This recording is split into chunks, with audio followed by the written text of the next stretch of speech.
Vázquez, aquí Nacho Ares. Ya me iba a autopresentar. Gracias, Pablo. Bueno, pues muchas gracias a todos por estar aquí. Es un placer acompañar a mi amigo y hermano Pablo Villarrubia, Pablito, para todos nosotros, al que conocí hace un montón de años, y también compartir el estrado con otro amigo y hermano también desde hace un montón de años, Jesús Callejo, amante del misterio, amante de la historia, amante de lo curioso. Y coincidimos aquí, como digo, para hablar de este libro fantástico publicado por Odeón, Rumbo a lo desconocido, Viaje a las fronteras de lo insólito, que yo creo que Jesús y yo lo comentábamos antes, ¿no? Nosotros hemos viajado mucho a lo largo y ancho del planeta, pero bueno, tenemos la virtud o la desgracia de no haber estado en ninguno de los sitios de los que habla Pablo en este fantástico libro, lo que le convierte, una vez más, en algo extraordinario, ¿no? Yo conocí a Pablo, como decía antes, fue en el año 97 o 98. Le conocí en la redacción de una revista que se llamaba Misterios de la Arqueología, que dirigía José León Cano, y yo estaba ahí de redactor, estaba en un piso en la calle Galileo Galilei, y él subió un día, ¿no?, a la redacción. Yo le conocía de nombre, de haber visto y leído muchos de sus trabajos, sobre todo relacionado con el mundo de la ufología y los viajes a América, porque él nació en Brasil, en Sao Paulo. Y fue pues una sorpresa muy grata, ¿no? Porque no solamente conocí, pues yo tenía 27 años en aquella época, él era un poco mayor, no lo voy a decir, la edad que tiene ahora. Conocí a uno de mis referentes desde el punto de vista de la divulgación de la literatura, del mundo de la historia, del misterio, sino que yo recuerdo que por su calidad humana, por su cercanía con la gente, el cariño que muestra absolutamente a todo el mundo que se le acerca, bueno, pues era última hora de la mañana y bajamos juntos a la calle y estuvimos hablando, pues eso, por la calle Galileo, pues 200, 300 metros, hasta que cada uno se fue para su casa, y nos dimos un abrazo, al final como si nos conociéramos absolutamente de toda la vida, para que era un poco ese aspecto tan humano de Pablo, ¿no? Yo quería comentar algunas cosas del libro, sobre todo vertebrándolo a través de un denominador común que tienen todos los temas que él ha reflejado en este libro, Rumbo a lo desconocido. Sobre todo tienen ese referente, ¿no? Muchos de ellos han sido, bueno, han tenido su desarrollo en televisión, en Cuarto Milenio. Algunos de ellos los ha comentado también en mi programa de radio de la cadena SER, en SER Historia. Pero nuestro compañero Javier Pérez Campos esta mañana ponía en un Twitter, anunciando la celebración de esta presentación, hablaba de, bueno, pues una actividad para la presentación del libro de Pablo y tal, y lo resumía diciendo: viajes, misterio y mucha aventura, que es un aspecto que yo quería destacar aquí. Viajes es obvio, ¿no? Porque no son los 5 continentes, pero son 4, ¿no? Y es un desarrollo, yo creo que bastante amplio. Mucha aventura, porque él contará ahora en primera persona muchos detalles de esos viajes, pero sobre todo yo quería destacar el aspecto de misterio, ¿no? de misterio, porque es una sensación, es algo que está relacionado con un elemento humano, podríamos decir, al igual que el cariño, el amor, es algo como etéreo, algo intangible, algo totalmente abstracto, pero que nos atrae a todos y que convierte cada cosa en algo pues muy atractivo, ¿no? Algo extraordinario, como decía antes. El otro día estuve grabando en el Turuñuelo para televisión un yacimiento tartésico que ha sido descubierto hace poco, y le decía a la directora de la excavación, a Esther, le decía: venga, Esther, ahora, porque yo la había entrevistado antes para SER Historia, ¿no? Y estuvimos hablando de los temas de Tartesos, etcétera. Yo le decía a Esther, digo, bueno, vamos a grabar un poco ahora lo que estuvimos hablando el otro día en la radio, pero hay que darle ese toque de misterio. Y me dice ella: no, misterio no, aquí es todo real y científico. Y le digo: pero eso no quita que no tenga misterio, ¿no? Dice: no, una cosa es... Yo le digo: Esther, para. Le mostré el mismo argumento que yo digo siempre a la gente, ¿no? Parece que hay como ese sentido de cierto anatema, ¿no? Nos da miedo reconocer que nos apasiona el misterio. El misterio es como si fuera algo denostado, como si fuera algo de segunda fila, algo rebajado. Yo creo que para mí es algo apasionante. Y sobre todo que el misterio alberga aquello que es desconocido, aquello que nos atrae precisamente por ese desconocimiento que esconde, ¿no?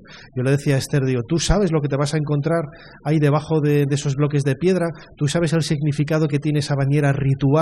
¿Para qué se utilizaba en esas ceremonias sagradas del mundo tartésico? Me dice, no. Dice, ¿y eso no te parece atractivo? ¿No te parece misterioso? Dice, sí, pero no es lo mismo. Y ya empezaba a recular, ¿no? Empezaba ya a recular en este sentido, ¿no? Es algo con lo que me he topado a lo largo de los años en mi trabajo, tanto en Ser Historia, que es un programa, pues no voy a decir más académico, ¿no?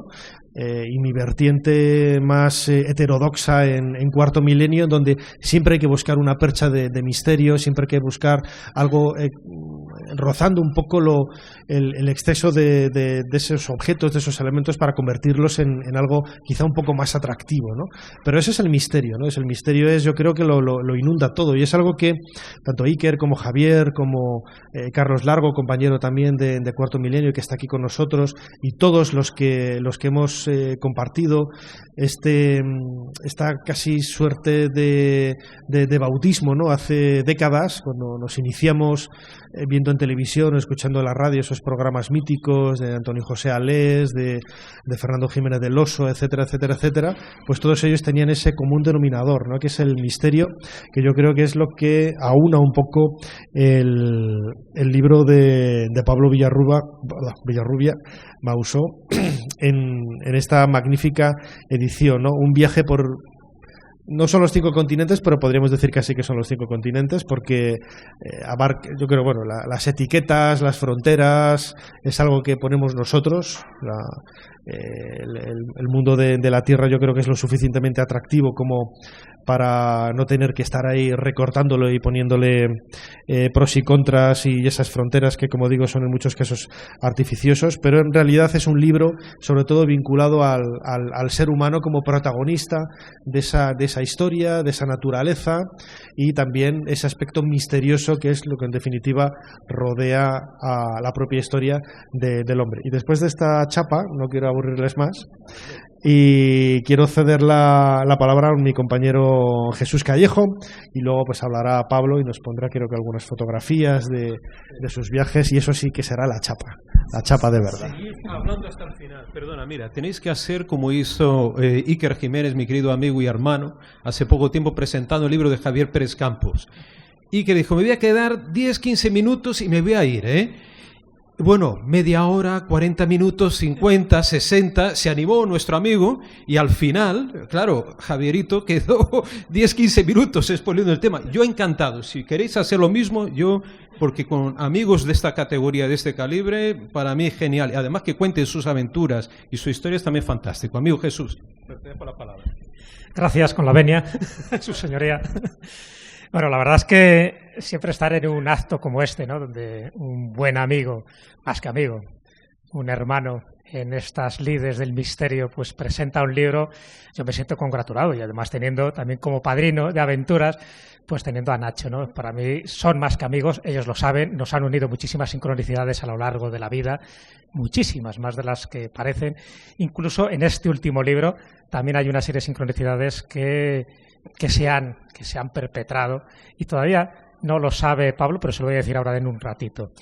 Bueno, la verdad es que Nacho empezaba pues diciendo cuándo le conoció a Pablo Villarrubia, y cuando yo le conocí también fue de esos momentos muy especiales, marcados por el destino, marcado por las estrellas, porque ya indicaba de que algo grande iba a surgir de ahí, como efectivamente surgió, ¿no? Esta amistad que perdura durante más de 21 años. Y me acuerdo que son más de 21 años porque justo la noche de autos, cuando conocí a Pablo y a tantos y tantos amigos del misterio, en esa noche mi mujer empezó a romper aguas y pocas horas después tuve a mi hijo Javier.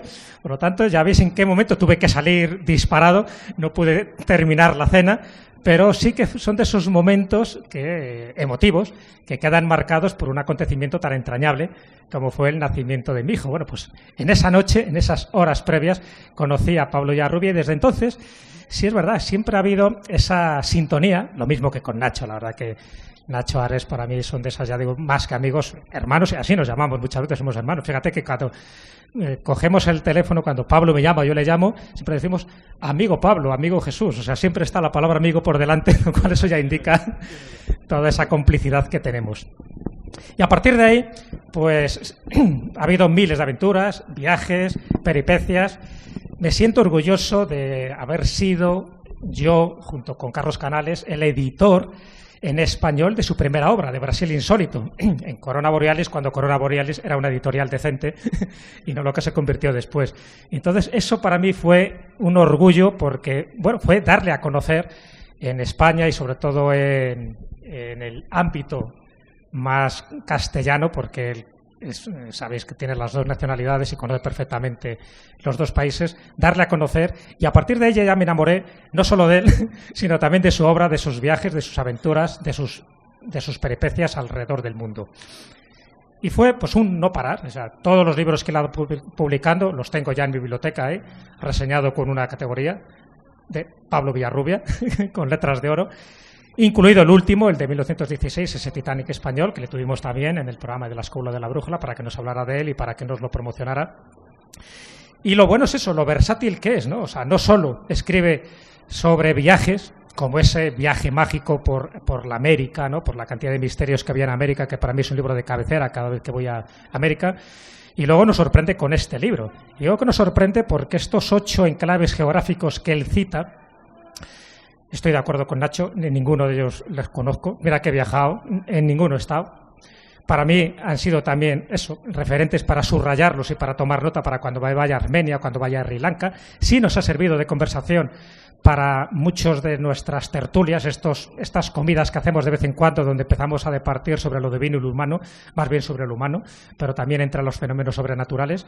Y ahí es cuando ya me empezó él a contar muchos de estos viajes, muchos también relacionados con Cuarto Milenio, para hacer sus reportajes a lo largo y ancho de este mundo, y me quedaba asombrado, porque la verdad que Pablo cuando escribe tiene una forma de escribir muy especial. A mí me encanta porque mezcla lo que es lo riguroso de los datos, de la historia, lo mezcla con sus anécdotas, con sus viajes. Esto me lo contaba muchas veces Carlos Canales, dice, lo bueno que tiene Pablo ya no es tanto lo que cuenta, sino cómo lo cuenta, es decir, cómo tenía que salirse de una ventana en un autobús para que no fuera atracado por unos facinerosos, o cómo, como en este caso, tiene que huir de un ataque de avispas en Armenia, si no recuerdo mal, o cómo en Sri Lanka tiene que subir 1850 escalones a punto del infarto de miocardio. Todo ese tipo de cosas, cómo las cuenta con la gracia y sobre todo con ese misterio.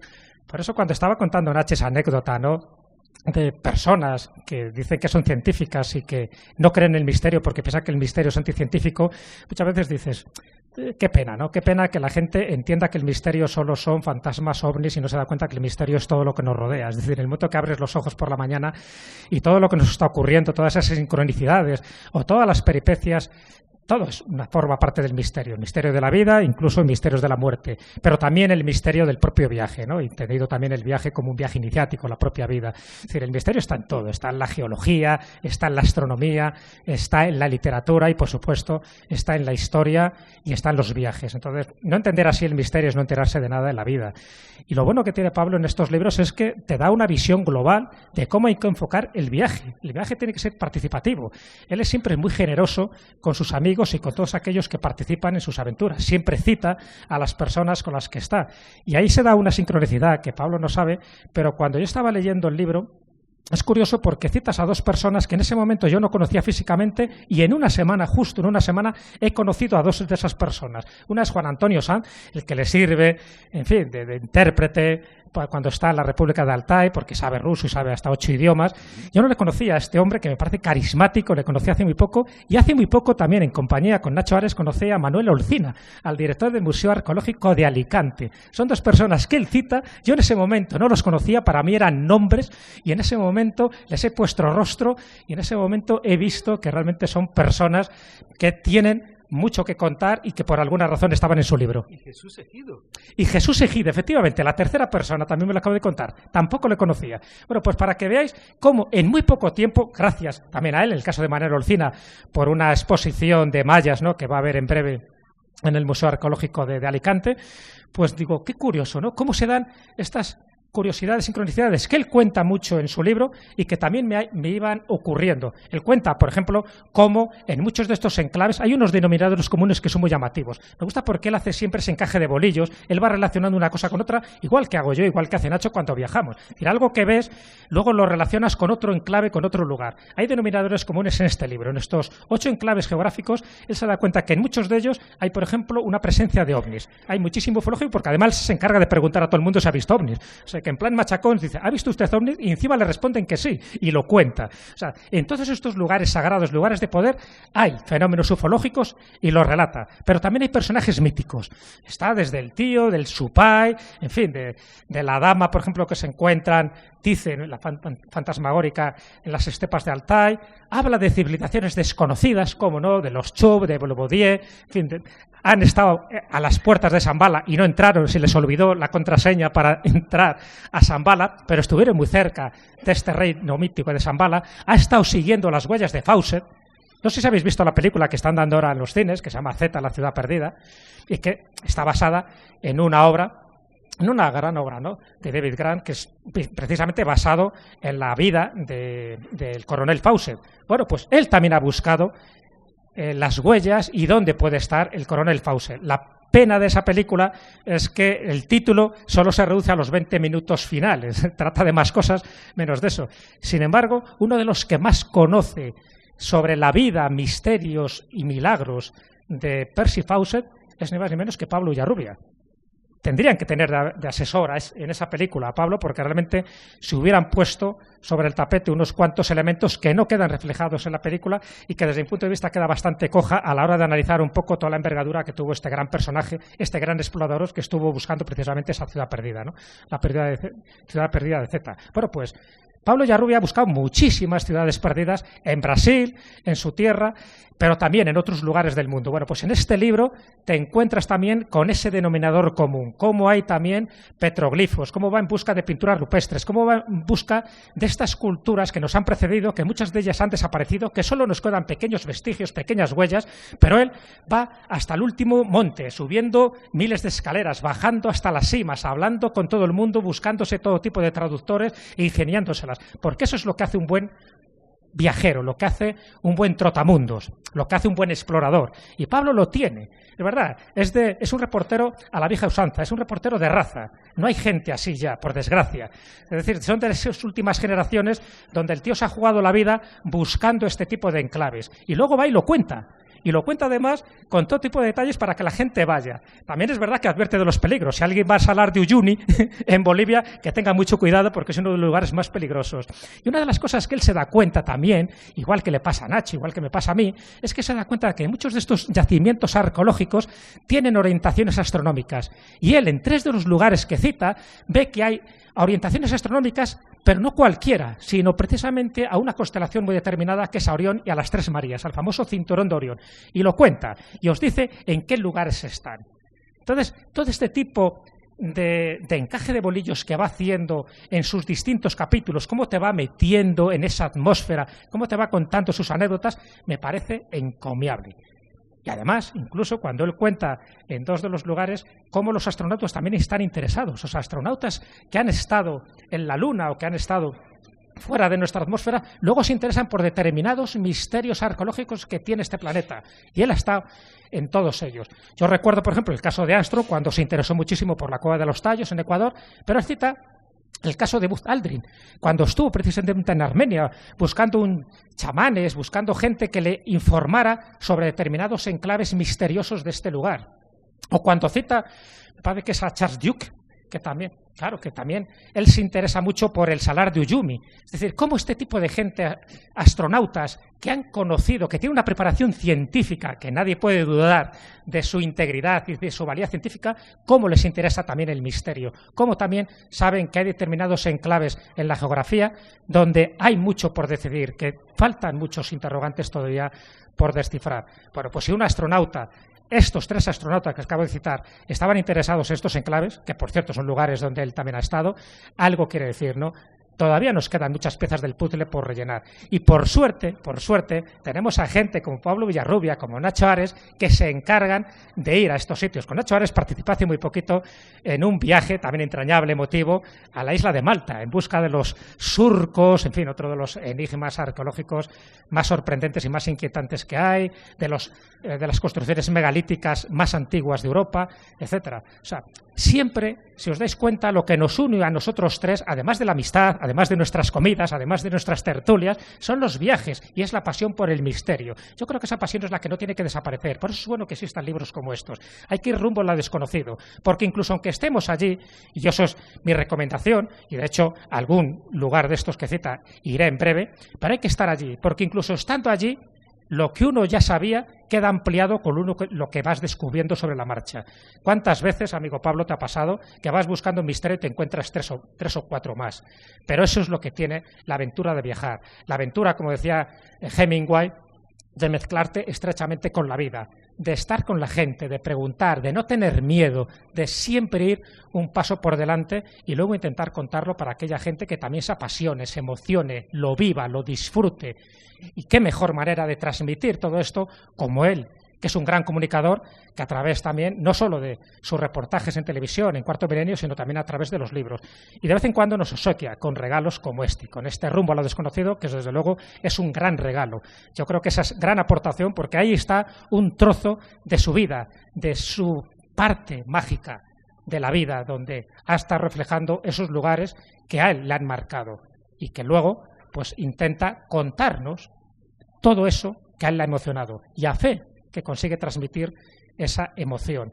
Poca gente lo consigue. Yo creo que se me nota mi pasión por Pablo Villarrubia, pero yo sé que también soy objetivo. Yo sé que cuando leáis el libro, y muchos de los que estéis aquí seguro que lo habréis leído, seguro que también os vais a contagiar un poco de ese entusiasmo, porque necesitamos más gente como Nacho Ares, necesitamos más gente como Pablo Villarrubia, necesitamos más gente que realmente viva el misterio con esta amplitud, con letras mayúsculas, porque el viaje, no lo olvidéis, es una forma de vivir, y de vivir, como decía Hemingway, mezclándote estrechamente con la vida, enamorándote con lo que haces. Amigo Pablo, adelante.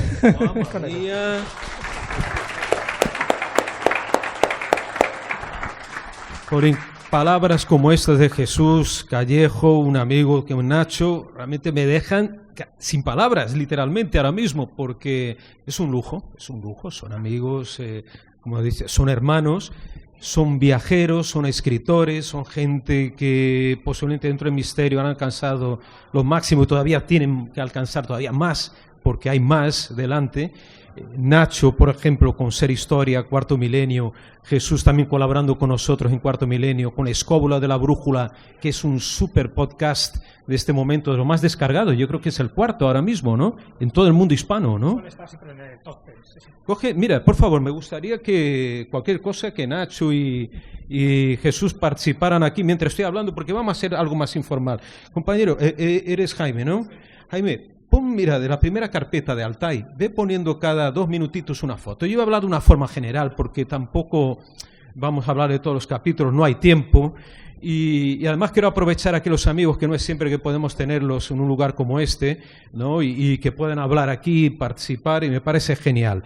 Porque ellos tienen esa visión que yo también tengo, y que algunos de vosotros que estáis aquí, por ejemplo, el profesor Cardero, José Luis Cardero, está aquí con nosotros, por ejemplo. Cuando viajamos, podemos viajar, por ejemplo, a un lugar como Madrid, caminar por Madrid, si estamos viviendo aquí, claro. Y en el caso de Jesús, él te va diciendo, Pablo, ¿te has fijado en aquella placa? ¿Te has fijado en aquel símbolo de la iglesia? Y dije, no, pero ¿qué hay ahí? Y inmediatamente Jesús, por ejemplo, te identifica ese símbolo como relacionado con una orden secreta, con alguna sociedad oculta o cualquier historia de la iglesia que a nosotros nos parece muy interesante. Entonces, Nacho, si va a Egipto, ya no te digo nada. Ya Nacho, pues ve debajo de las piedras, ya tiene una mirada rayos X en cualquier lugar, en cualquier fresco, en cualquier elemento arqueológico o no arqueológico de Egipto. Es lo que dice ahí, la mirada hacia lo desconocido, hacia el misterio. Eso es lo importante, y yo creo que es eso también que he procurado reflejar en el libro, en los reportajes, todos nosotros más o menos de manera igual.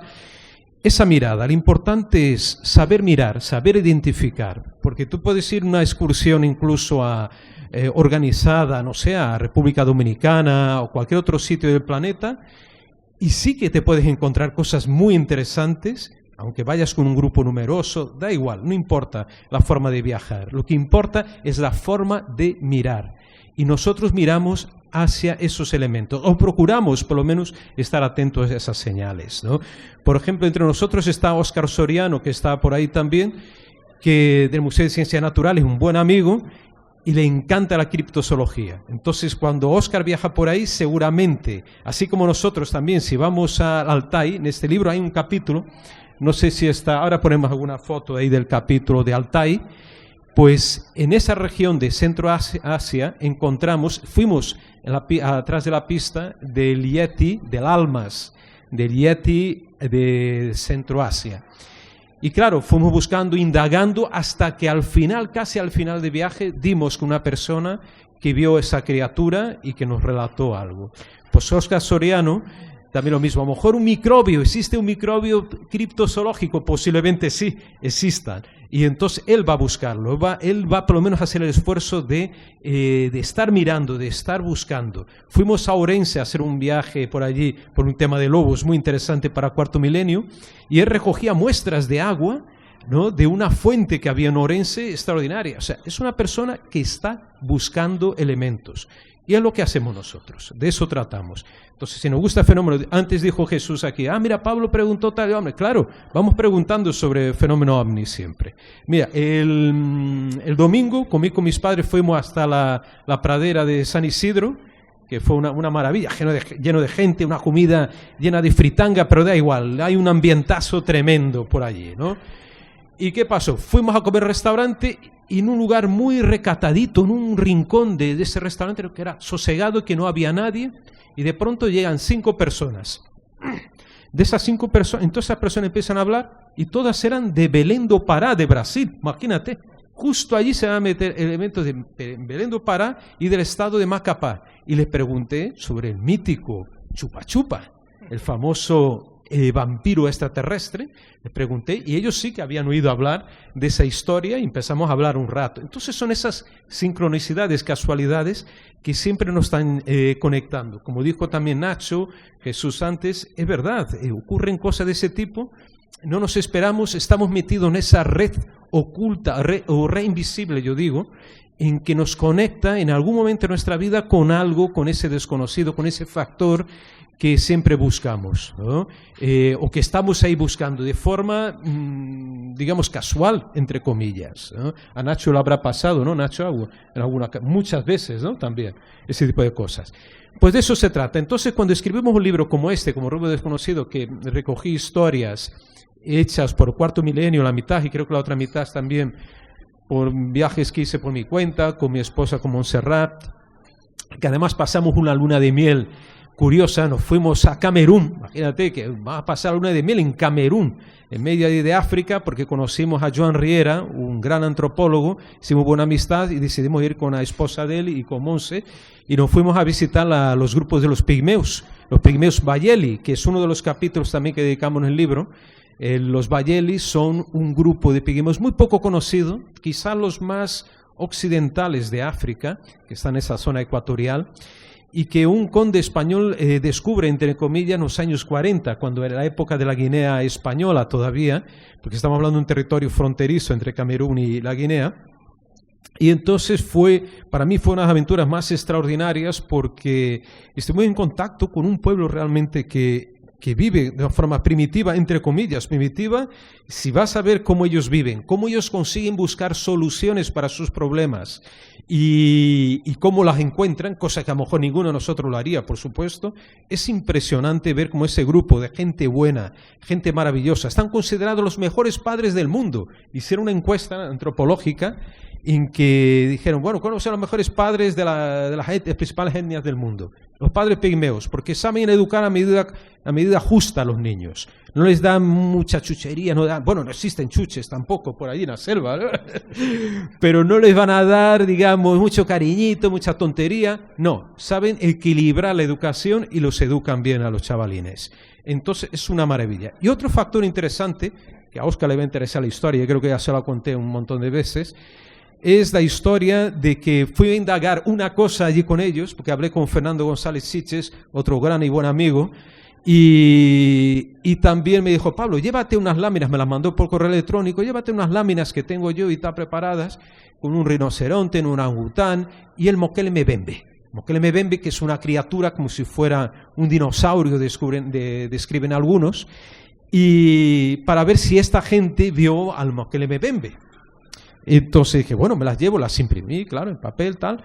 Me las llevo allí en el medio de la selva y cuando llegamos y por la noche, no sé si fue creo que fue por la noche, estuve enseñando las láminas, pues nada, dice así, una aquí, mira, un león, no, un rinoceronte, Mokele Mbembe, pues nada, no reaccionaron. Pero de pronto cuando les enseño un león, uno de ellos se echa las manos a la cabeza y se arroja al suelo y empieza a gemir ahí. ¿Y qué pasó? ¿Qué está pasando? Y entonces el guía que venía con nosotros, que hablaba en francés, nos tradujo. Mira, estaba contando que allí en su pueblo, en su aldea, más al interior todavía, hacia el interior aquí de la selva, apareció un león gigantesco, o sea que era muy grande, blanco, imagínate, medio de la selva, un león blanco y grande, y que devoró a varios miembros de esta comunidad de pigmeos. Entonces dije, pero ¿qué historia es esta? Eso es increíble, ¿no? Entonces fui a buscar una historia y me apareció otra tan increíble como la del Mokele Mbembe, o sea, relatada por una persona que estaba allí, que vivió con esta gente y que vivió, que estaba asustadísimo porque miembros de su familia sufrieron, ¿no?, con este tipo de historias. Entonces, es lo de siempre. Cuando decía también Jesús que, vas a buscar una historia, te surge otra, dicho y hecho, ¿no? El tema misterio que comentaba Nacho. Por favor, cuando queráis, cualquiera de vosotros me cortáis, porque si no voy a estar como Enrique de Vicente, mi querido amigo, hermano Enrique de Vicente también, que podemos estar 2-3 horas, y no paramos. Y que tiene toda la razón Enrique, porque Enrique, con toda sabiduría que tiene, es que merece ser escuchado. Yo me quedaría, hasta 4 horas, ya después lógicamente necesitamos un descanso, ¿no? Beber algo y tal. Pero os digo que el tema que decía Nacho antes sobre el misterio, hay esa gente que pone esa cara, pero misterio. ¿Qué misterio? Vamos a ver. Me acuerdo una vez también que en un programa, en Cuarto Milenio, en Plató fuimos a hablar de Tiwanaku, que es otro capítulo del libro. Hablo un poquito de Tiwanaku, pero hablo de Saladin Uyuni, pero hablo algo de esta ciudad increíble. Y estaba Javier Sierra, nuestro amigo Javier Sierra, allí en Plató, y un arqueólogo invitado, y empezamos a hablar sobre el tema de Tiwanaku. Y nuestro amigo invitado no veía misterio y Javier le dice, pero si Tiwanaku y Pumapunku están llenos de misterio. Pumapunku especialmente, que es una ciudad prácticamente que estaba contigua, ¿no?, al lado, junto a Tiwanaku, que aquello fue cortado con piedras cortadas como mantequilla, una cosa increíble, ¿no?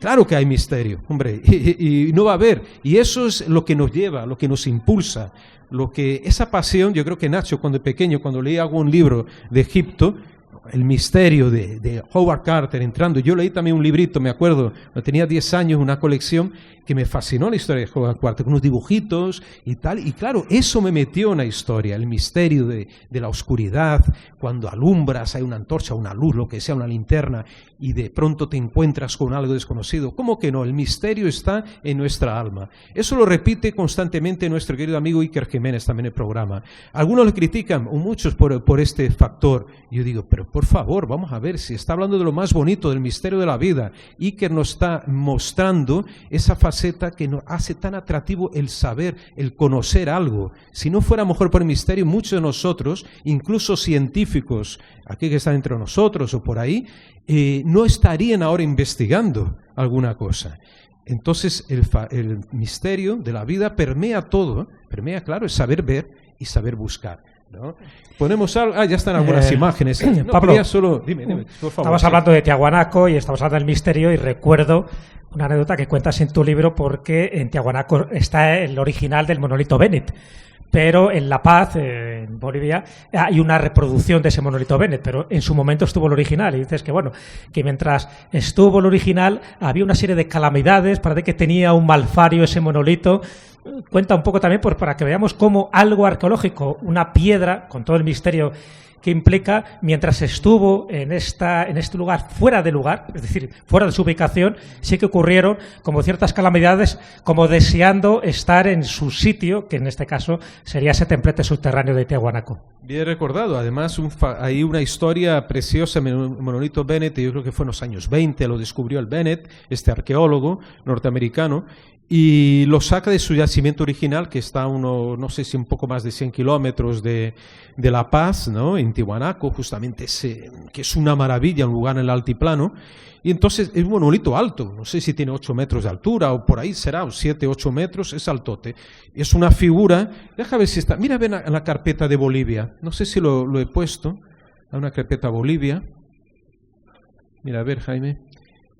Y abre, mira, a ver dentro de la carpeta si está la primera o segunda foto, que veas una figura de piedra.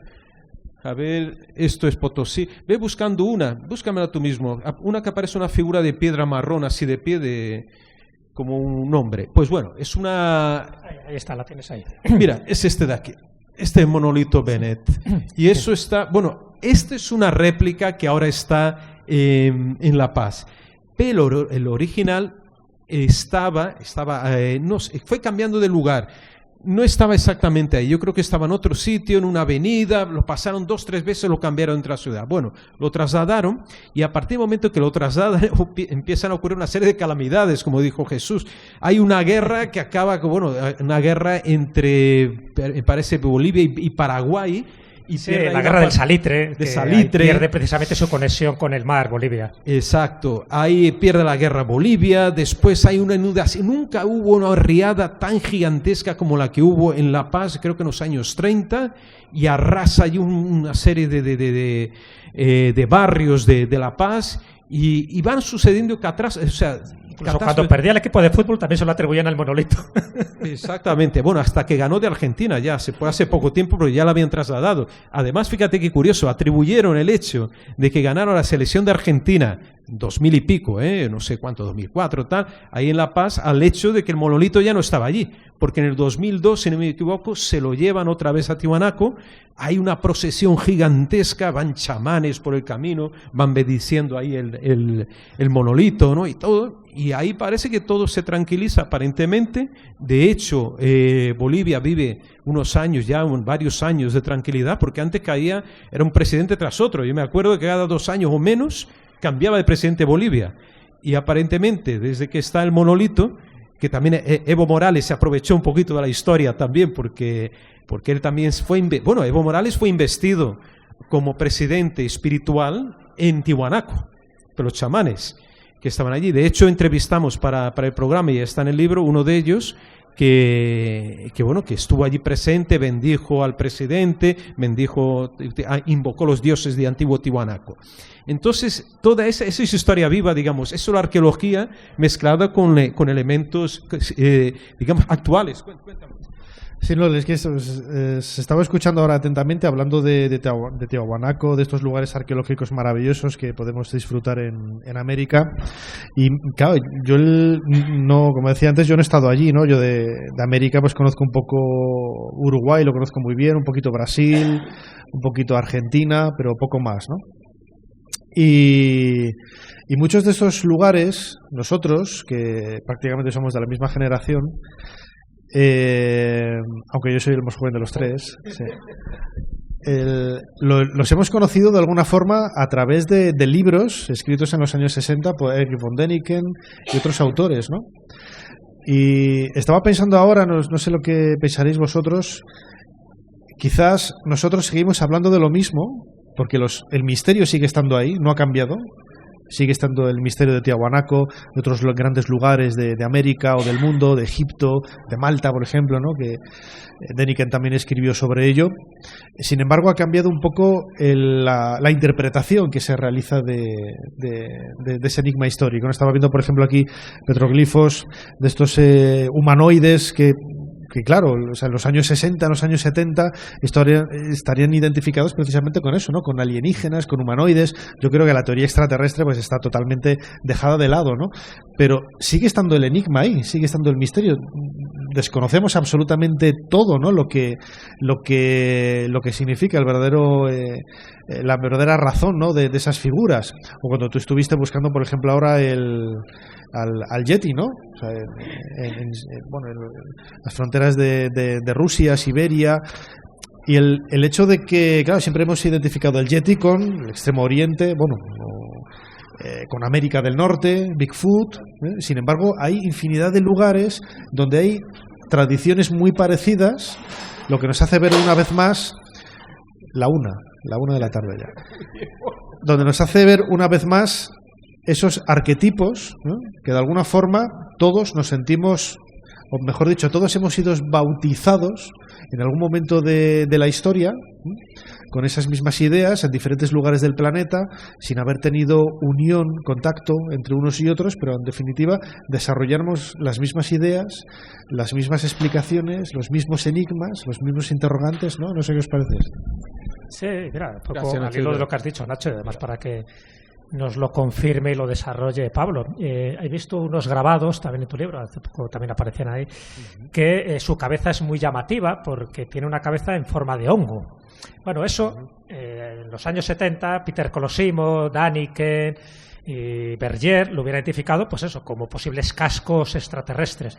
Sin embargo, hay una interpretación chamánica que se puede identificar como los hongos sagrados que tomaban los chamanes precisamente para tener esos efectos enteogénicos, los efectos que te expandía la conciencia y que entrabas en comunicación con el mundo de los dioses, con ese terreno invisible.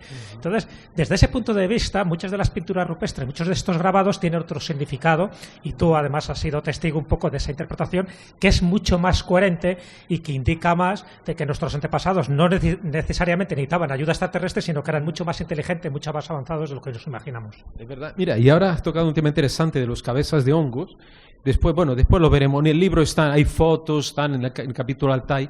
Y me acuerdo que en Platón, fíjate, no se me había ocurrido, y nuestro buen amigo Iker Jiménez cogió y dijo: Pablo, mira, esta figura que tiene una cabeza como si fuera una media luna, se parece mucho al humanoide, entre comillas también, del Casar de Cáceres. Y efectivamente, hay esa figura tan controvertida que hemos tratado en el programa de ese humanoide, ¿no? Y realmente se parece. Entonces, ¿qué podría ser? Algunos dicen que este tipo de ser, o de humanoide, antropoide o como sea, figura antropomorfa, podría tener una cabeza de hacha, el hacha ceremonial, hacha de la Edad de Bronce. A lo mejor esa cultura de la Edad de Bronce, ese tipo de tradición de representar seres con cabezas de hachas también se extendieron al Altai, ¿no? No sabemos, pero está ahí, como dijo Nacho, en aquella época el misterio de los dioses astronautas, ahora son otros, pero el misterio prevalece, porque raramente, o yo creo casi imposible, salvo que creemos una máquina del tiempo, podremos volver al pasado para rescatar la mente, lo que hacían aquellas personas y cómo pensaban, ¿no? Y además leer su pensamiento prácticamente. Eso casi imposible. El misterio va a estar durante muchos años ahí, durante muchos siglos, o si no, para la eternidad, ¿no? Eso es lo importante. Otra cosa que quería comentaros, nosotros que viajamos, decimos una cosa. Por ejemplo, Jesús, Nacho estuvieron ahora en Malta, mostraron el programa tanto, en los programas de La Escóbula de la Brújula, en Ser Historia, en Cuarto Milenio, me llamó mucho la atención una serie de líneas paralelas. ¿Cómo se llaman? Son los... ¿Cómo lo? Car Rats. Exacto. Los surcos misteriosos que aparecen en Malta. Y me estaba acordando ahora porque cuando fui a Mato Grosso, que es uno de los capítulos del libro, ahora hablaremos, que mencionó Jesús al coronel Fawcett, me acuerdo haber ido a un sitio arqueológico en que encontré ese mismo tipo de formación supuestamente arqueológica, para otros geológica, y también saqué una serie de fotos en el estado de Goiás, que es contiguo también a Mato Grosso. Me encontré en un sitio muy misterioso que hay una muralla gigantesca de unos 28 kilómetros de extensión, esa muralla en Goiás. Me encontré ese tipo de líneas paralelas también. Y hablando de Mato Grosso, ya que viene al caso la película Z, La ciudad perdida, el director, ¿te acuerdas cómo se llama el director? Es conocido. ¿Cómo? James Gray. Eso, James Gray, ¿no? Esta película que está ahí, me parece que todavía seguirá, porque estrenó hará un poco más de una semana, que recomiendo que se vea la película. Vamos a ver, nosotros que conocemos un tema más a fondo, incluso Nacho también, que ha leído, hemos hablado del tema un montón de veces, nos falla alguna cosa, porque claro, tenemos más información, pero para un público general, yo creo que vale la pena. Te da una visión del personaje de un coronel, de un militar británico, inglés, de los años 20. Bueno, él vivió entre finales del siglo XIX y hasta el año 25, cuando desaparece misteriosamente en el estado de Mato Grosso, en Brasil, buscando junto con su hijo Jack y el compañero de su hijo, Riley Rimmel. Buscaban... No, que no aparece en la película. ¿Por qué? Otro fallo. También desapareció. Desapareció porque pero de la película. Antes incluso de viajar ya desapareció. Es otro misterio. Exactamente. Porque no explico, hay cosas de ese tipo, así como Bueno, no vamos a desentrañar la historia. No vamos a decir que al final desapareció. Sí, no, ese no es spoiler aquí, ¿no? Pero bueno, que al final de esa historia, a este hombre que buscaba una ciudad supuestamente de descendientes de la Atlántida, que se refugiaron en Brasil y que seguirían viviendo todavía en el interior de Mato Grosso, en aquel año 25, bajo tierra. Él creía que también eran los indios murciélagos, un pueblo que salía solo por las noches, vivía en cuevas y salía por la noche a cazar. Esa tradición se extendía hasta hace poco tiempo atrás, por lo menos hasta años 50, entre algunas tribus del interior de Brasil, de que eran como seres misteriosos, de hábitos nocturnos, por eso mismo solo salían por la noche a cazar, muy arredíos, y esta gente, bueno, misteriosamente o desapareció para siempre, o nunca existieron, o fueron una leyenda. Pero lo curioso, como siempre, toda la leyenda tiene un fondo de verdad, y por eso no hay que despreciar ninguna historia, ninguna leyenda, especialmente contada por gente nativa, de los nativos. Es el hecho de que, por ejemplo, en el caso de Fawcett iba atrás de una leyenda de esta ciudad.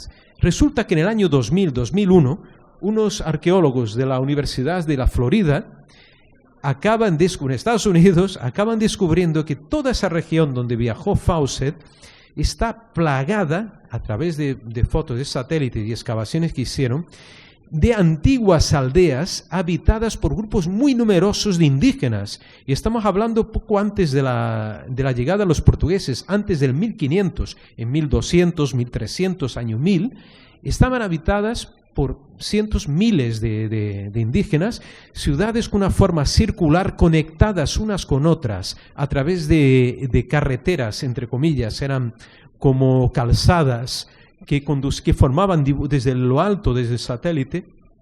Se ven formas como de estrellas, como de constelaciones, conectadas unas con otras, con puentes. Algunas de esas ciudades, de esas poblaciones estaban amuralladas, pero con adobe. Lo que pasa es que ese material, al ser perecible, prácticamente desaparece. Hay algún vestigio, encuentran algún cimiento, por eso se dan cuenta de que había algo grande, los cimientos de las casas. Se encuentran esas calzadas, se encuentran objetos a lo largo de esas vías de comunicación. Y también tenían razón aquellos viajeros españoles que llegan, como el famoso padre Orellana, que viaja por el río Amazonas, deja una crónica increíble del primer viaje a través desde Quito hasta la desembocadura del río Amazonas, y él relata que él ve efectivamente a las orillas del río Amazonas, del gran río Amazonas, pero no paran, no atracan ahí. Ven cientos, miles de indígenas y ven grandes aldeas. O sea que no es ningún espejismo, ninguna broma, o sea, ninguna invención, ninguna alucinación. Existieron esas ciudades. Y fíjate por dónde Fawcett, de una manera o por otra, acaba sus teorías, parcialmente, acaban siendo comprobadas por la arqueología actual. Y Nacho lo sabe perfectamente. Yo creo que hay ejemplos en Egipto también de ese tipo de historias, ¿no, Nacho?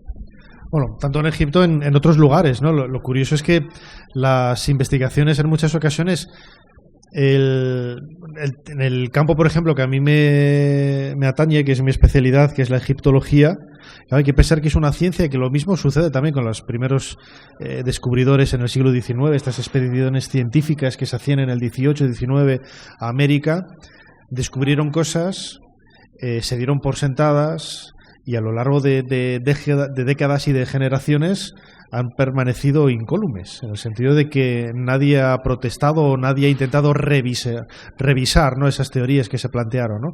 Y ahora en las últimas décadas está de moda, ¿no?, en la arqueología, ¿no?, intentar ir a esas fuentes arqueológicas del siglo XIX, del siglo XX, volver a traducir esos textos, volver a reinterpretarlos, y desde luego que es quizá una de las mayores sorpresas, ¿no?, que podemos encontrar, ¿no?, como esto que decía, que siempre el propio Fawcett, yo esta tarde estaba preparando, por ejemplo, los textos que me pasaste para que vamos a hacer una cosa en Ser Historia y teníamos que dramatizar unos textos, etcétera.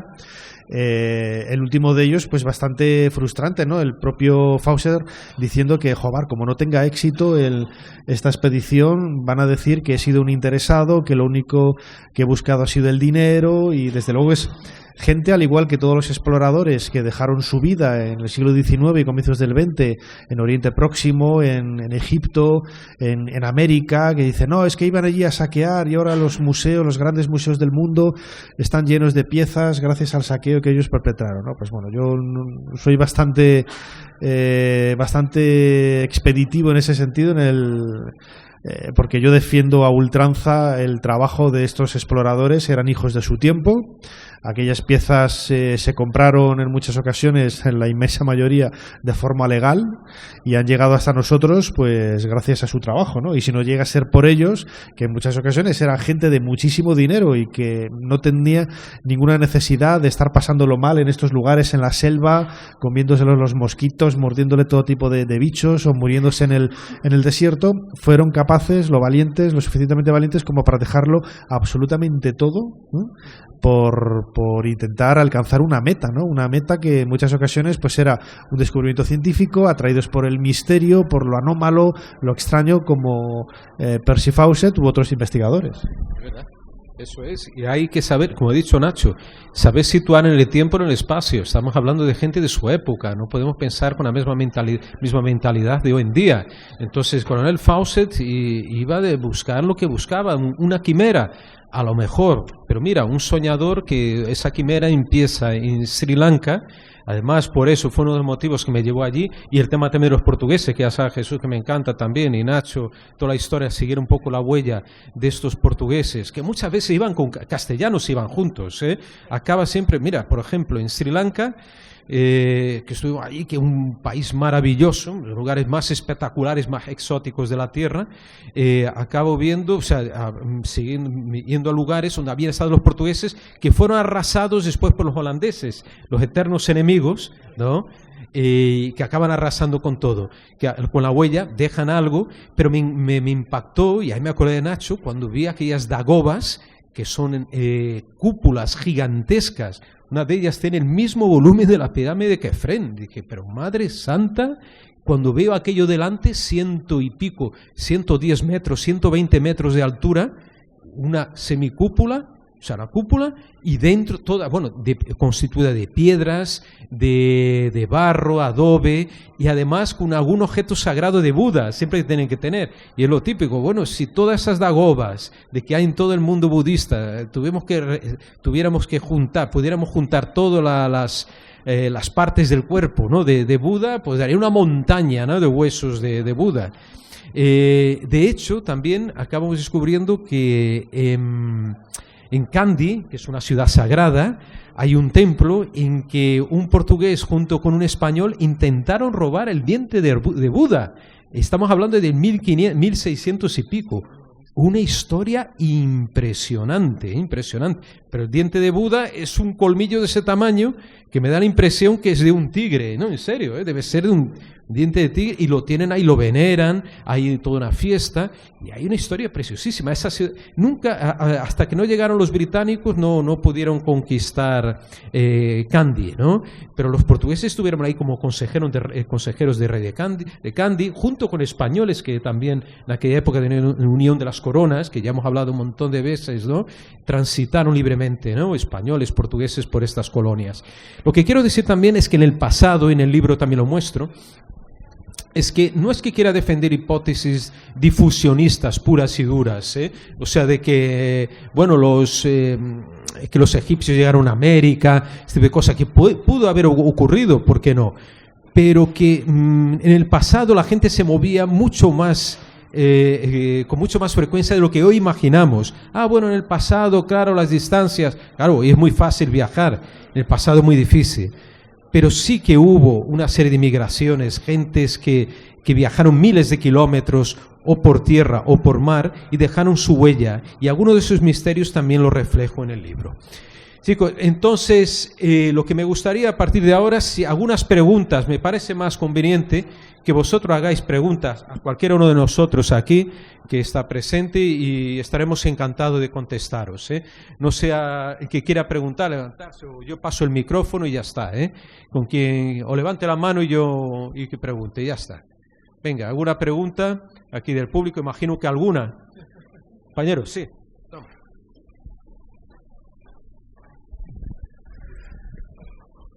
Hola, Pablo. En todos tus viajes, ¿cuál es la ruina o el petroglifo o lo que me ha estado sorprendido? Ya no importa el tamaño, ya sea un petroglifo pequeñito o una ruina enorme. ¿Qué es lo que me ha estado sorprendido que has dicho, madre mía? No por asombroso, sino porque te haya llegado hasta el alma del secreto, del misterio que puedan cerrar. Mira, a mí me encantó, me pareció tan tremendo lo de Pumapunku, ¿eh? Quizá no sea lo más gigantesco, o sea, porque hay ruinas, por ejemplo, que hablaba de esas dagobas, que también estaría incluida en mi lista, ¿eh? de monumentos del pasado favoritos, ya por su dimensión, por su simbología también. Tuve la suerte de poder comunicarme antes de que muriera, murió unos meses después. Un investigador que yo solo sé el nombre, Fernando, porque le quedó un apellido portugués, Srivrananda no sé qué, Fernando se llamaba. Y este hombre escribe un libro en inglés impresionante y muy raro de conseguirlo, me lo mandó él, en que hablaba que las tres grandes dagobas de Anuradhapura estaban alineadas también según la constelación de Orión, y hace todo un trabajo explicativo sobre eso, y me pareció impresionante. Pero lo que decía de Pumapunku, en Bolivia, al lado de Tiwanaku, aquellas piedras gigantescas, como dije, cortadas como si fuera mantequilla. Hay un monolito que no sé cuántos metros tiene, monstruoso, no se sabe si fue desplazado hasta allí, si estaba allí, pero la forma que fue trabajado a mí me parece incomprensible. Estamos hablando, ¿cómo se llama la piedra, Jesús? Que constituye, que es una piedra andesita, ¿no? Andesita, ¿no? La piedra de Pumapunku, ¿no? ¿Tú estuviste allí? No, ahí no estaba. Ahí no estuviste, ¿no? ¿Tú no estuviste allí, Nacho? Ese lugar es tremendo. Tenéis que ir ahí. Mira, aquí está Jesús Sayas, nuestro amigo. Estuvo allí. Además, para el libro Un viaje mágico por el misterio de América, yo escribí un capítulo sobre Tiwanaku sin haber estado allí. ¿Por qué? Porque me fascinaba tanto, pero había hablado tanto con él, con Javier Sierra, que Jesús me pasó unas fotografías, las puse, busqué información, hablé con ellos, lo entrevisté, hice ese capítulo. Y finalmente, después ya pudimos ir allí, y realmente me parece, y creo que estás de acuerdo también, que es uno de los lugares, amigo Jesús, más fascinantes del planeta, ¿eh? Pues ya está. Mira, a ver, alguna... Mira, lo tenía yo para preguntarte algo, Pablo. Bueno, primero felicitarte por este nuevo libro. Siempre es un placer, ¿no?, tener un nuevo libro de alguien como Pablo Villarrubia, por una sencilla razón, porque al igual que aquí en la sala hay varios viajeros, yo creo que quizá Pablo Villarrubia marca un pelín la diferencia con otros, porque eres alguien que se ha jugado el tipo, aunque yo sé que no te gusta demasiado decirlo, en más de una ocasión, sin importarte quizá las consecuencias de lo que podía pasar cuando en aquella selva del Amazonas tenías que cruzar un sitio de un lugar a otro, en este caso auspiciado por un personaje que no sabías muy bien qué intenciones tenía y cosas parecidas. ¿Puedes contar alguna de estas anécdotas por las cuales te hayas traspasado, digamos, los límites de lo que cualquiera de los aquí presentes traspasaría sin importar las consecuencias y en busca de estos hechos insólitos de ese rumbo a lo desconocido? Mira, amigo David, mira, pásale atrás allí, me parece que... eso, gracias. Y gracias por la pregunta. Realmente, vamos a ver, no me gusta fardar pues viví 1000 peligros porque los indígenas persiguieron, no sé.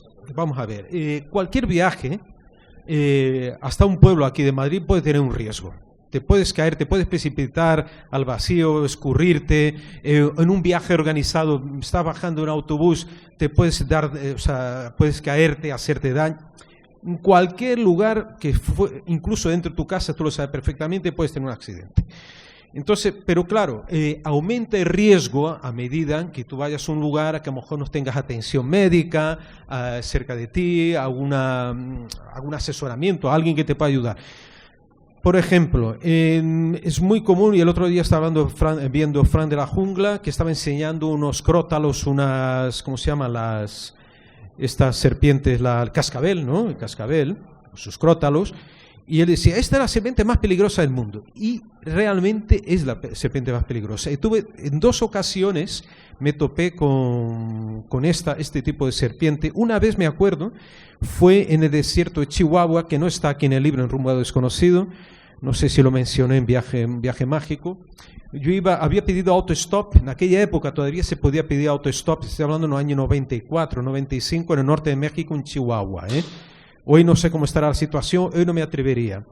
Y fui con un chico, otro mexicano, y pedimos para bajar en medio del desierto, que queríamos caminar por el desierto ahí en Chihuahua, porque ahí pasaba de vez en cuando algún camión, y pediremos otra vez aventón, como dicen allí, ¿no? Para subirnos para seguir viaje. Y entonces nos bajamos del desierto y empezamos a sacar unas fotos, vimos que había un vestigio arqueológico y tal, y a menos de 2 metros vimos una serpiente de cascabel gigantesca, pero nunca había visto. Yo pensaba que era un montículo de excrementos de vaca, alguna cosa así, porque era tan grande aquello. Pero claro, te das cuenta que está aquel bicho mirándote y claro, te quedas y te hipnotiza. Además, hay un detalle curioso, cuando mueve el crótalo, aquel sonido es hipnótico. Y me quedé paralizado totalmente y mirando a aquella criatura. Salí después me quedé absorto y al cabo de, no sé, 30 segundos, lo que fuera, me di cuenta y salgo corriendo, ¿no?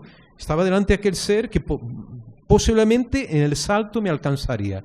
Esa fue una ocasión en que realmente pasó ese tipo de cosas peligrosas, digamos. Otra vez fue en Goiás, en Brasil, que yo hablaba antes que había estas líneas paralelas también en el suelo, una especie de ciudad perdida, como hay montones en Brasil, pero eso en Brasil también hay un montón de lugares desconocidos. Ciudad perdida entre comillas porque es como la ciudad encantada aquí de Cuenca. Son formaciones geológicas pero repletas de arte rupestre. Entonces posiblemente fue un antiguo santuario, Nacho, algún lugar de adoración, porque allí hay altares, había cazoletas también. Y también me encuentro otro crótalo de ese tipo, la especie sudamericana, y gigantesco, eso sí, a una distancia un poco más prudente, como de aquí a aquel cristal. Ahí aproveché y saqué unas fotos con un teleobjetivo y lo publiqué en el libro. Digamos, pero los peligros, como tú comentabas, van a suceder. Siempre hay una situación de riesgo si estás caminando por un cañón. No sé, ahora mismo no me acuerdo. Una vez fui raptado, ahora me acuerdo. Por unos indígenas sí, está acordando de alguna cosa, pero vamos a ver. Fui raptado por unas horas por unos indígenas en Pernambuco, y me acuerdo bien porque yo iba a entrar en la aldea sagrada de los indios, ¿cómo se llama esa tribu? Eso fue en la región una región muy bonita, el estado de Pernambuco ya suena lejos, ¿no? Es en el estado nordeste de Brasil. Iba a visitar también un sitio arqueológico, y tenía que pasar por una aldea, por una carretera donde había una aldea indígena. Y entonces yo pregunté en una población, hablé con un político, un concejal, me dijo, mira, espera, yo te llevo a hablar con esos indígenas y después te llevo a un lugar ahí que hay un sitio arqueológico, que son mis amigos, ¿no? Los indígenas. Entonces cogimos el coche, fuimos, y cuando subimos por una montaña, nos pararon, nos cerraron el camino con piedras, un tronco, creo que pusieron, y salieron varios indígenas allí y nos rodearon. Y el hombre salió del coche y tal, y dijo, mira, tal, no sé qué, y nada, ni caso, como si no lo conocieran. Pero dije, pero vamos a ver, amigo, a ti no dijiste que tú eras amigo de toda esta gente aquí. Bueno, tal, de alguno, pero bueno, parece que ninguno de estos que está aquí a nuestro alrededor. Se me acerca un chico, uno de la comunidad indígena, que llevaba un chaleco mejor que el mío, curiosamente, con un montón de bolsillos y tal. Jolín, vaya chaleco más. Yo le digo, vaya chaleco más guapo tienes, ¿eh? ¿Y dónde lo conseguiste? Y muy serio el tipo, sí, lo conseguí en Alemania, que me invitaron una ONG alemana, pero tal, que me lo regalaron, vaya, me gusta, ¿eh? Y me dijo, bueno, ¿qué venéis a hacer aquí? Mira, es que este señor dice que es amigo de vosotros, yo quería hacer una entrevista con vosotros, queríamos ir a tal sitio, nada, aquí vosotros vamos a bajar hasta la aldea y vamos a hacer un interrogatorio. Y además estaban armados, estaban con machete, no creo con arma de fuego, no estaban con machete. Y yo llevaba un libro, Misterios do Brasil, que fue mi primer libro, que saqué en Brasil, yo llevaba una mochila, siempre para enseñar cualquier cosa. Y yo iba a sacar para enseñarle que yo era escritor, y ahí todos levantaron el machete al mismo tiempo. Y dije, vaya, tranquilos, que no pasa nada, ¿no? Y bueno, nos retuvieron durante no sé cuántas horas. Eso sí, nos trataron bien, nos llevaron hasta la aldea, las mujeres estaban en un campamento. La verdad es que aquel hombre que iba conmigo, el concejal, era uno de los que estaban involucrados en querer ocupar las tierras indígenas. Iba para espiar también la situación junto conmigo, usándome a mí como escudo, ¿vale? Entonces, hablando ya con los indígenas, con la gente, buen rollo, al final, unas 4 o 5 horas, y nos soltaron y me dijeron, mira, cuidado con este que va contigo, porque este sí que es el malo. Ese es el peligroso de la tribu. Habían matado al líder de ellos también, los latifundistas, se lo habían cargado. Bueno, historia de ese tipo, pero bueno, te digo, no me vi realmente, salvo en breve momento en que levantara machete, pero seguramente no harían nada, pero tampoco me vi en peligro mayor. Seguimos ahí, mira, buen amigo Antonio Elegido Quevedo, que nos conocemos, las primeras personas que conocí aquí en España, buena historia increíble. Es el sobrino del padre Óscar González Quevedo, una persona maravillosa, el padre, para mí, uno de los grandes padres de la parapsicología del siglo XX. Por favor, amigo. Hombre, después de esa presentación, nada más, no tengo nada que decir. No, olvidando los orígenes. Que es verdad que nos conocemos hace 40 años y es un verdadero placer. 40 lo sé, pero escucharte, más de ¿no? 20, 25 seguro. No, casi 40. Lo que pasa es que eras joven. Y ya sabes lo que dicen. Vosotros que sois un pueblo joven no tenéis memoria. Bueno, no, es una broma. Quería preguntarte sobre un tema que me llamó la atención. Creo haber leído, y si me equivoco, como mi memoria es errática, pues me llevas al buen camino. Creo haberte leído en un momento, no sé si en Facebook, que te referías a Sete Cidades. No sé si estuviste por ahí. ¿Sí?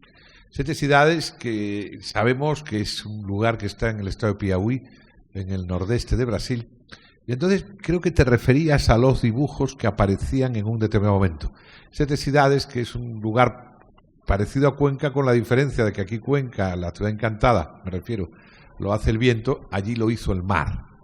Y entonces, pero es muy parecida. A los que conocemos un lugar nos acordamos del otro, según estamos allí. Y allí vi unas pinturas. Entonces fue muy divertido porque paré por Sete Cidades, estuve haciendo una vuelta varias horas, y el guía, porque ya sabes que no te dejan ir sin guía, nos dijo, no, es que estas pinturas están hechas por los fenicios. Y yo digo, ¿cómo? ¿Me lo repite, por favor?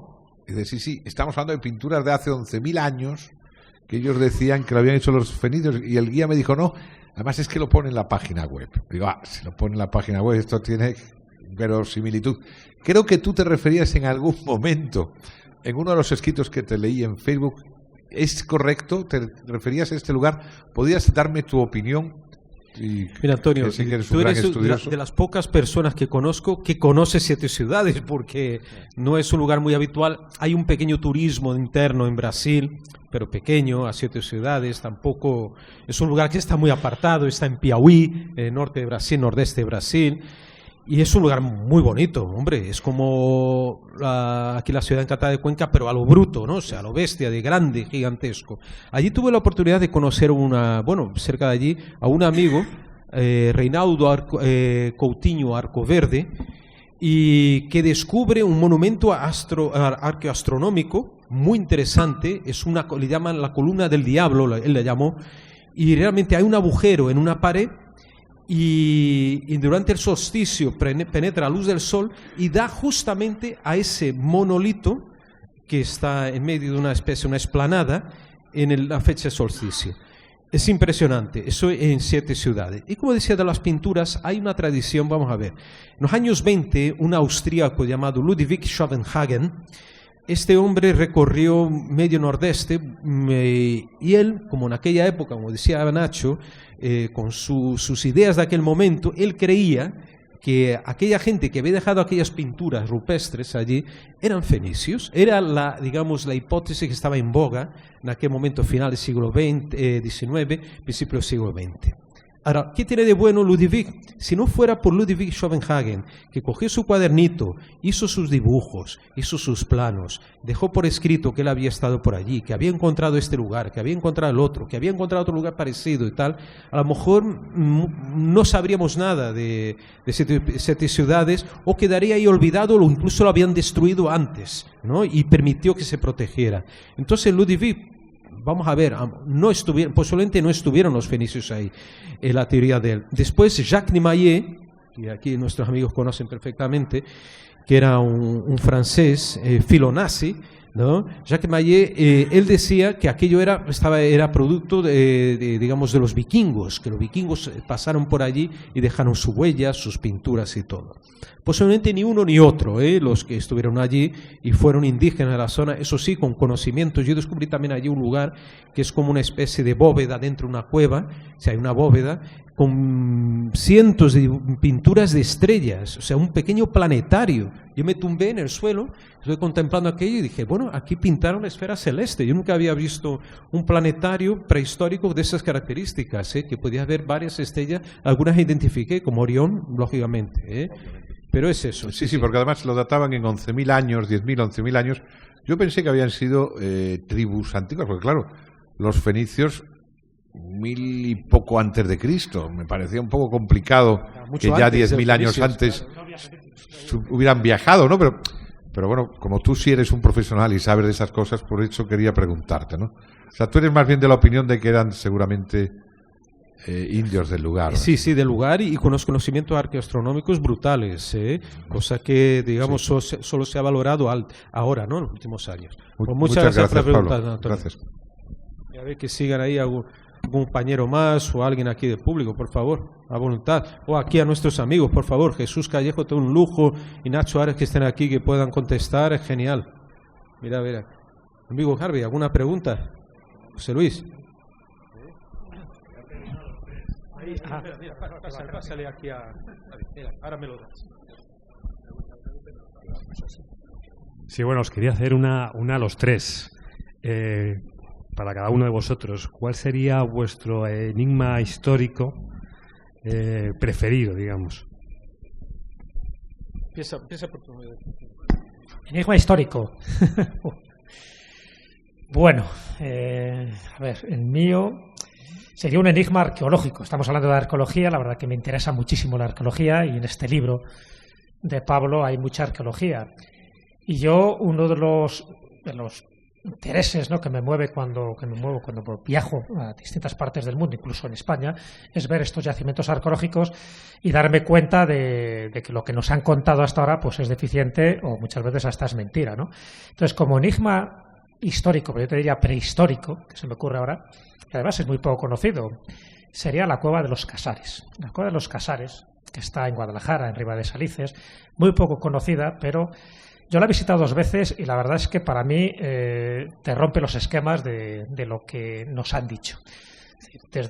Yo creo que el gran problema que tiene este tipo de yacimientos, los arqueológicos, en este caso también los prehistóricos, no hay pinturas rupestres, en este caso serían grabados rupestres, son las dataciones.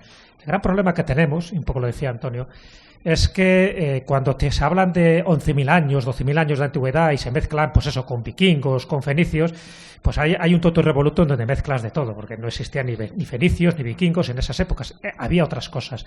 En la Cueva de los Casares se sabe que tenía una ocupación de hace 60.000 años. Quiere decir que estaban los neandertales antes de que estuvieran ahí los Homo sapiens.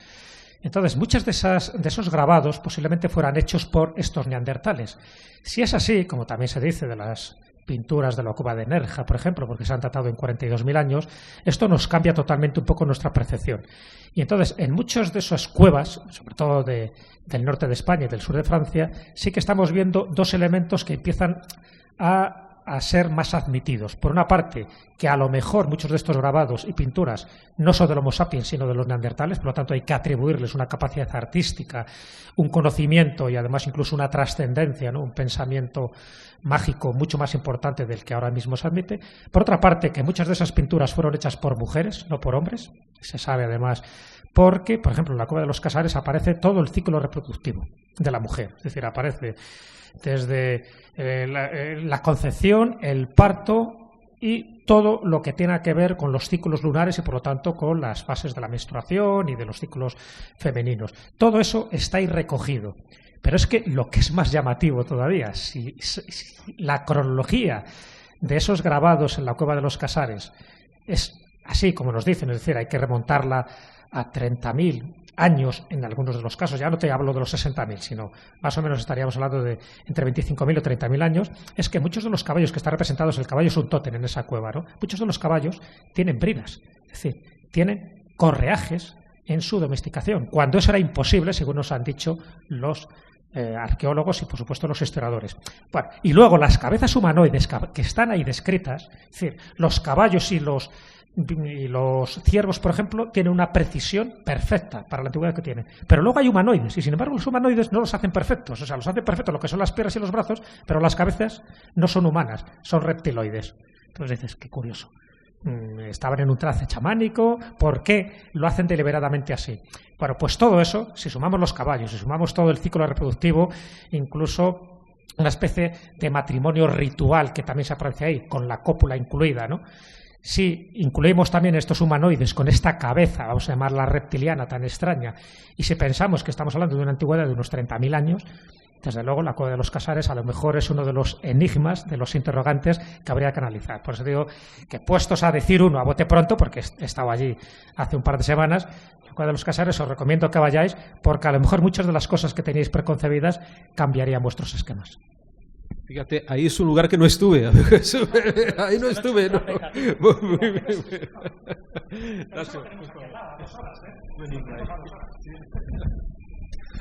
Bueno, pues un enigma histórico.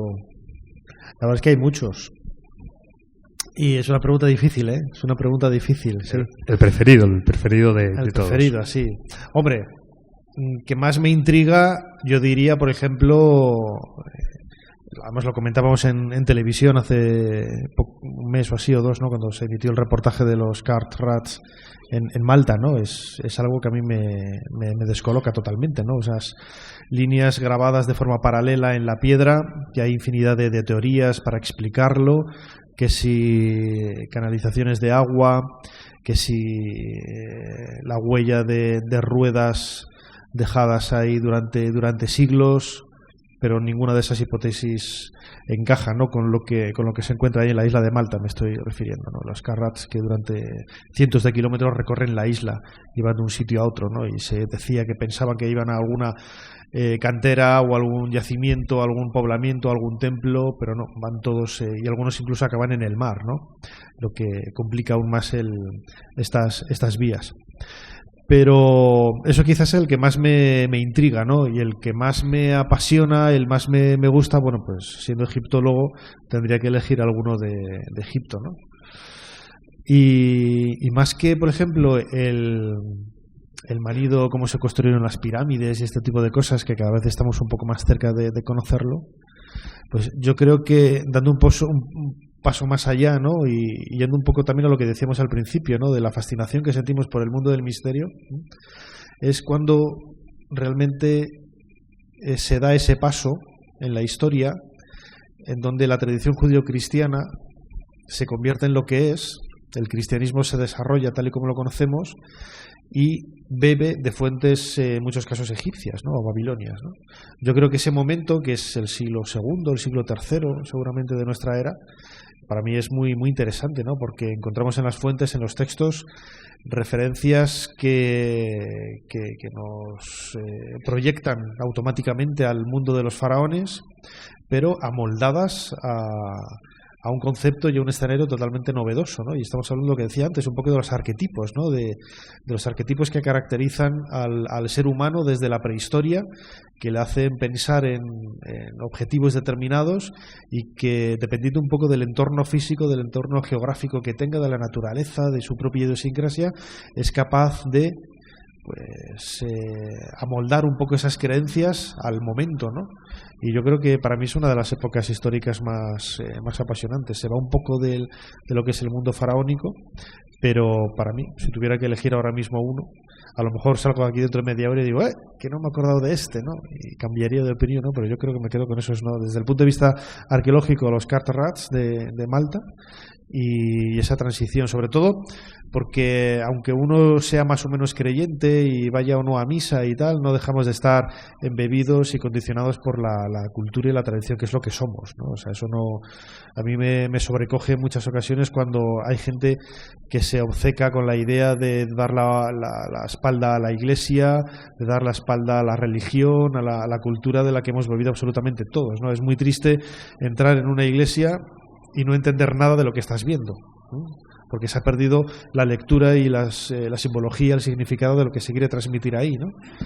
Entonces, y todo eso de alguna forma somos nosotros mismos, ¿no? Son 2000 años de historia, no hay que olvidarlo. O sea, no podemos dar de la noche a la mañana vuelta y cerrar la puerta y decir nos tenemos que olvidar de todo esto, ¿no? Y no estoy defendiendo la fe ni la religión ni nada parecido, ¿eh? Es una cosa totalmente distinta. Genial, genial. Y estaba pensando ahora una serie de misterios, bueno, podemos decir de la parapsicología, de la ufología. Para mí la ufología es increíble, o sea, el gran misterio para mí está en el fenómeno ovni.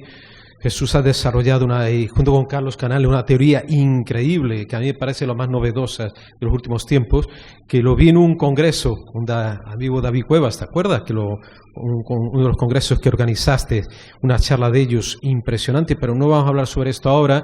Berrocal, creo que estaba por ahí, el amigo Berrocal también. Estamos, bueno, en la parapsicología yo creo que está el tema en la mente humana, pero después en arqueología, una cosa que me llama siempre la atención es el fenómeno del megalitismo. Porque aquello que os decía antes, ¿no? O sea, vamos a ver, en el pasado, ¿será que la gente se movió tanto? Decían que en la Edad Media la gente no salía de un radio más o menos de 20, 30 kilómetros, era su área de confort, digamos, de protección. Entonces, ¿cómo explicar que en esa época, 6.000, 8.000 años atrás, más, hubiera gente, digamos, que hiciera más o menos el mismo tipo de monumento desde la península ibérica hasta Japón, pasando por Corea? Hay dólmenes en Corea impresionantes, por ejemplo. Los conocí hace 10 años. Bueno, no fui allí, pero leí, me pareció muy interesante. Después todo el Mediterráneo. O sea, hubo una civilización para mí muy avanzada, con una serie de conocimientos matemáticos incluso, que se trasladaron a lo largo de esta línea que se movió entre Europa y Asia, esa región que llegaba hasta Japón. Y si apuras, en tiempos más recientes se han encontrado estos monumentos megalíticos, y ya es raro, en Brasil, y sabemos de noticias relativamente recientes, creo que de 2007, del descubrimiento justamente en el estado de Amapá, que era esta señora que vimos con mis padres el fin de semana que comimos en un restaurante, venía de ese estado lejano que nadie oye hablar, de Amapá. Descubren, ahí en la frontera casi con la Guayana francesa, descubren el Stonehenge amazónico, una serie de alineamientos de menires, con unas formas muy raras, puntiagudas, pero cientos de ellos, un área bastante amplia, en esa región remota de Brasil. Dataciones, no sabemos porque apenas han investigado, han encontrado algún tipo de cerámica, posiblemente sean más recientes que Europa. Pero ¿qué hacían ahí? ¿Qué demonios hacen ahí estos menires? También posiblemente con orientación astronómica, porque algunos fueron ya más o menos estudiados por la Universidad de Amapá. Entonces, para mí, digamos, por elegir algo en este momento, el megalitismo, ese movimiento megalítico, me parece extraordinario. Y no sé si ya terminamos, ya estamos terminando, ¿no? Perfecto. Entonces, os quiero agradecer a todos vosotros. Fíjate qué curioso, porque ahora estoy viendo a vosotros. Hice un par de llamadas esta mañana para verificar si el Facebook funcionaba o el Twitter, pero estoy viendo que todavía el boca a oreja o el boca a boca es el que funciona realmente. O sea, estoy viendo que el contacto humano sigue siendo fundamental. Ni Facebook, ni Twitter, ni hostias. Vosotros sois los principales y hablar con vosotros es lo que os hizo venir aquí a última hora porque yo quería cerciorarme. ¿Viste por el Facebook? Ah, no lo vi porque hace días. Me pasa a mí también, Carlos Largo, que está aquí, mi compañero. A veces hablo cada 3 días el Face, pero lo miro, ¿vale? No digo que no. Pero es normal y os agradezco inmensamente de haber hecho un esfuerzo, de haber dejado vuestro trabajo. Está Paco aquí, mi amigo, el doctor, mi compañero también, y muchos de vosotros que vinisteis, el profesor José Luis Cardero, que toda una autoridad que está aquí, y muchísimas gracias. Y ahora estaré aquí, imagino, firmando libros, ¿no? No sé dónde me sentaré, Joaquín. Vale, en algún lugar, en alguna mesita, me siento ahí o ahí atrás, ahora veo con vosotros, ¿vale? Muchísimas gracias y agradecer especialmente a dos buenos amigos, hermanos, como os dijimos al principio, que son extraordinarios, gente que conoce de verdad, pero por encima de todo son buena gente. Gracias a vosotros, ¿eh?